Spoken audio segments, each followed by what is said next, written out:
Okay, so I just got saying Fantastic Four, the first steps for the second time. And my opinion has changed drastically on this movie. The first time I watched it, I kind of liked it. There were a lot of things that I did like, but I did have my problems with it. Well, upon the second viewing, I don't know if it was my headspace, or whether I was just tired, but this film really didn't do much for me this time around. I don't think the story has enough intrigue in there to really keep me invested. I think this is a very bare bones story. It's the Fantastic Four knowing Galactus is coming to destroy Earth, and then them just kind of plotting how to kill him, which I can see how that part is intimidating for them, because there was a montage at the start of the movie of them defeating Mole Man, and then there was that street rat creature thing, and so it makes sense why Galactus is the most intimidating threat that they've faced. But Galactus's whole thing is he wants to destroy Earth. That's one of the first lines that he says in the film. But then when you look at the size of him at the end, I'm not a comic fanatic. I haven't read too much about Galactus's character. I know he is a very strong character, especially in the Fantastic Four. What am I talking about? Fantastic Four storyline. Him and Doctor Doom, I know, are two of the big ones. But you look at the size of him, and a lot of people say he is sinister and frightening, and I don't know, I just don't think he would be able to destroy the Earth. Does he cause some havoc in the film? Sure, the third act is full of it, but I don't know, I just don't believe that this guy, I don't know, maybe there's something I'm missing. I don't know, maybe he can grow in size. I don't know what Marvel has planned for Galactus, but I don't know, this just didn't really seem like a world-threatening villain. It seemed like he was just after Manhattan, and that was it. Where's the rest of this world domination plan that you have here? I don't know. And the other thing about Galactus that just doesn't make sense at all, and I was paying pretty careful attention this time around, is while his motivation to a degree is maybe a bit better this time around, but the whole thing with the baby. So they were in space for a month. When they get back to Earth, it's been a month since they've been on Earth. How did Galactus know that this baby is going to be the thing that he needs? And just it's never really explained kind of why he needs the baby. It's it's something to kind of make him normal again, or to put him at rest, in his words. But I don't know, that's just it. I didn't get the whole the whole baby thing. I don't know, how can Galactus scan someone and be like, that's exactly what I need that exact baby? While it's not explained in the film, I'm sure there's other people in this world that are pregnant at the moment. Why not their baby? Why this specific baby? That just didn't make sense. If you want to clear that up for me, that would be good. But I really, really didn't get that. Galactus's backstory, it's hinted at. There's a line of dialogue that does hint at his backstory, but they never go into detail on it. I would love to know, who Galactus is, how Galactus, got the way he is, just, give me a full character analysis on how, on who Galactus is. I thought his design was comic book accurate. It's better than the Stormcloud that we got in Rise of the Silver Surfer, like hands down. Like, this is by far the most faithful adaptation, of the character. But then, I also have to kind of separate, I don't know who Galactus is. Like, of course, I'm familiar with the name. I've heard people talk about it. I know, bits and pieces about him. But who is Galactus? A movie, to me, should go into detail, as to who Galactus is and why we should fear him. Yeah. And, Galactus is in the movie so little. He's there at the beginning for a small scene, and then he's there at the end. He just doesn't really feel like a threat. It's mentioned throughout the films that there's been, spoilers, I'll put it in the title of the video, but spoilers, that 5 other Earths, have been destroyed. But, that's one scene. That's one scene that goes into it. You never get really the bigger picture. You never really get the bigger picture as to really what he wants to accomplish. I know it has something to do with, feeding him and keeping him satisfied, and, I get all that. But, yeah, I don't know. When Galactus was walking around, Manhattan at the end and causing chaos and all that, I thought all of that stuff, was really fun. I thought seeing the Fantastic Four, team up and go against Galactus, I thought, that shit was top notch. I thought the way that they framed, Galactus, and the way they shot him to make him look, larger than life, I really dug that. I think his introduction, is one of the strongest scenes the MCU has had, where he is in the shadows, and the first thing that you see of him is his eyes glowing. That is pure nightmare fuel right there. That is terrifying, and that scene in particular, you get a very good scope, of how big Galactus is. Yeah, but I could have gone for more. The movie just never really gave me a reason to fear Galactus, minus size and scale. That's the only thing that this movie really has going for it. And what makes Galactus terrifying is he's bigger than anybody else in Manhattan. That's it.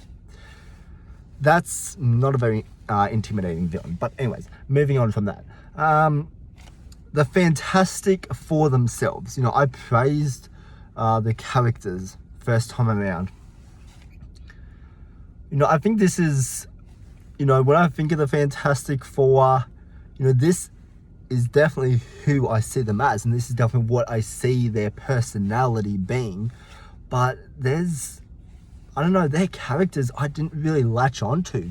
Sue Storm, I really liked her, her character of she now has to come to terms with being a mother and balancing her personal life with her public life of being a superhero. I thought her arc and her story was the strongest in the film. But then, on the other hand, the other characters, I'm going to be honest. I really am going to be honest here. You can hate me as much as you want down in the comments. I don't know shit about these other characters. The Thing was in an incident in space that turned him into this. There's one promising thing with the Thing. Yeah, that's a real tongue twister there. That I thought was going to go somewhere, but it doesn't. And it's with the Thing and Rachel. There's this scene at the beginning where it looks like Ben wants to be with Rachel, and there's this happiness feeling, and there's this feeling of being normal again, of what being human is actually like. And and I thought it's only like a 30-second scene towards the beginning of the film, but I thought that scene was really, really effective, and I thought they were going to do something with it. But then they only really bring it up once at the end of the film, and then that's it. Like, that doesn't really go anywhere. Like, I don't know, maybe like that could be an arc of like, kind of Ben coming to terms with him being the Thing. I know when this movie takes place, it's like, I know they're a couple of years into being the Fantastic Four, as that is established in the beginning of the movie. But I don't know, it still feels like Ben's not quite comfortable with who he is, and I thought kind of through Rachel that was going to be explored, and I feel like, to me, that's what the movie was hinting at. But yeah, no, that didn't really go anywhere. Ben's story, I don't know. I don't know really who that character is.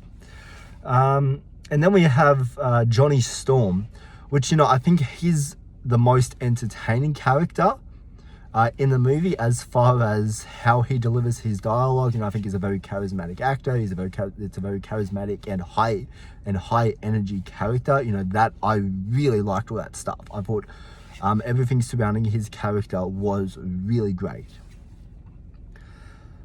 But there's not really much that they do with his character. I don't know, maybe like even something as simple as like, he's not ready, to grow up, or he's not ready to become an uncle, or something like that, or like he's intimidated to kind of, to be an influence on his nephew, or just like a simple story like that. I feel like would have been really, really beneficial to his character, but I just don't think those characters really had much. Those two characters in particular, I don't think they really had much to do in the movie at all. And then Reed Richards, I liked a lot of the stuff of what they did with him, but this might kind of decrease my enjoyment of the movie as to why I feel this way, but there's a lot of science talk, and like, I'm not a science person, and the movie does do a fine job. It does a fine job at kind of, clearing up what all the scientific terms are, but then there's also a lot of it that I did not get, and I'm really curious to know if other audiences feel the same way. But yeah, the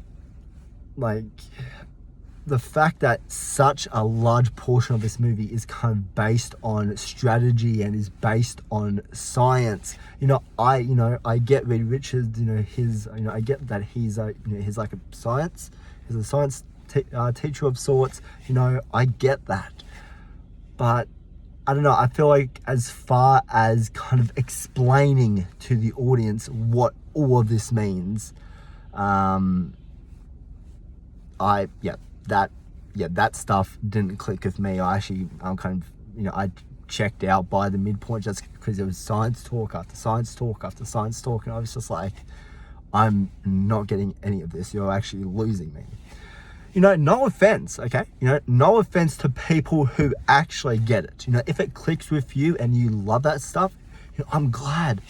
I am so happy that you get it, but I just didn't. I don't know if I am just, dumb or idiotic here, but yeah, man, I didn't get much of the scientific take on this movie. The visual effects, look great. They do some really, really clever stuff in here. There's a couple of things in particular that I really dug. Like the whole space sequence, I think is mind-blowingly great. Like, I think that scene, looks visually stunning. Like there's some shots, right? There's some shots that I would happily, rip out of this movie and put on my wall. Like they look that great. And I think all the visual effects, for the most part, I think they all look, really, really good. And let's see what else here. I liked what they did with Mole Man. I thought he was pretty cool. He kind of came off, cartoonish, but I get that's the way they wanted to present their character. Once again, I'm not familiar with who Mole Man actually is in this movie. And then when Galactus, does drop in to Manhattan, you see all of the effects of that, which I really like. You see like the earth shaking, or at least their city shaking, and then you cut to like underground, because that's where all the citizens and the entire city is hiding underground with Mole Man, and and you see dirt fall from the ceiling. I thought that was a really nice addition to showing Galactus's impact, and kind of showing the water flood the town. I thought they were really nice additions to it. And I thought like the last 15 minutes of this movie, when they are actually going up against Galactus, I think that to me that is the highlight sequence of this movie. This isn't really, this is probably the least actiony Marvel movie that I can recall, because there's really only two big action scenes in this movie. There's one in space, and then there's the third act final battle. And the comedy, this I wouldn't even bother addressing even more, but I will say it one last time: the MCU comedy just isn't for me. The comedy, I think this time around, really got to me. There aren't a whole lot of jokes. It's mainly in the first 30 to 40 minutes of the movie, I'd say. There's a joke about the Silver Surfer being sexy. Yep, sure, whatever. And yeah, there's just and that joke, is repeated at least 3 times in the goddamn movie. I get it. I get it, okay? Johnny Storm is a horn dog. I get it. You don't need to keep pushing it down my throat. And it's, the MCU comedy has never really been for me. It's worked in some movies, like 1 or 2, but for the most part, the MCU comedy is just not for me. It's not my style of comedy, so I'm not even going to say that is a negative for me, because I just kind of go into a Marvel movie now expecting the comedy not to work. If it does work for me, great, but if it doesn't, then it's it is what it is, all right? So, but yeah, I just really didn't feel like this story really had much to say. All of the positives I said, about the team, working together, and the actual family chemistry, and putting themselves first, and kind of growing more about a family. This really is a film that is pushing on the message of the importance of family, which, of course, I think that's a very valid message to put in your movie. And I think that part of the movie works really well, especially in the first act, when you do see a lot of banter and a lot of that relationship between the characters. I think that works really well. The world design is great, flying cars. It's a very visually appealing world. This is an Earth that we haven't seen before, and I think it does stand out, as a solo Earth. And I think it has a very particular style to it that kind of separates it from the rest of the MCU, which I really liked. I liked how, unfortunately, this is a positive heel, right? Is this movie doesn't have any homework attached to it. You don't need to watch, 4 other Marvel TV shows. You don't need to watch 2 Marvel movies just to catch up as to what's happening in First Steps and where we currently are. This is a solo movie, and I think this is what Marvel strives on. I think that's what made the first Iron Man work so well, is while it did try to connect to the bigger MCU, it wasn't forcing it down your throat. And I think Iron Man 2008 just works so well just as a solo movie, and I think Marvel needs to do more of that stuff. Like, to me, that's what made Thunderbolts, so great, and that's why that movie is one of my favorite movies of the year, is because, while that movie did tie in to the MCU, it also felt standalone. Let's see, what else can I say here? The Silver Surfer, I think, has some great sequences, and her sacrifice at the end, I thought worked really well for her character arc of, like, she's kind of trapped in Galactus's prison. There's a scene where it goes into her backstory, which I really wanted more of that. Like, I wonder if there's an extended cut or if there's a director's cut, but I want an extended scene of that. I want to know more of Silver Surfer's backstory, both as to what her world was, before it was destroyed, and just kind of, what type of life she was living before she started working for Galactus. And it's a character that you actually feel sympathy for, because she doesn't want to do what she's doing. She doesn't want to, but then if she doesn't, she knows what the consequences will be. And I think in that term of things, Galactus is terrifying. The fact that he just doesn't have a soul, that he will just kill anyone and anything in sight. Whether they've been loyal to him, he will kill everybody. And I think in that defense, Galactus is terrifying in that regard. Let's see what else here. I think the 60s aesthetic and the 60s look to this movie, I think is so good. I think it's a really nice touch. I think it's a breath of fresh air to see something this unique and this different in the MCU. So, I really dug all that. I think the cinematography is really nice. All of the visual effects, come and go really nicely. It's very easy on the eyes. So, all of that I really dug. All the performances,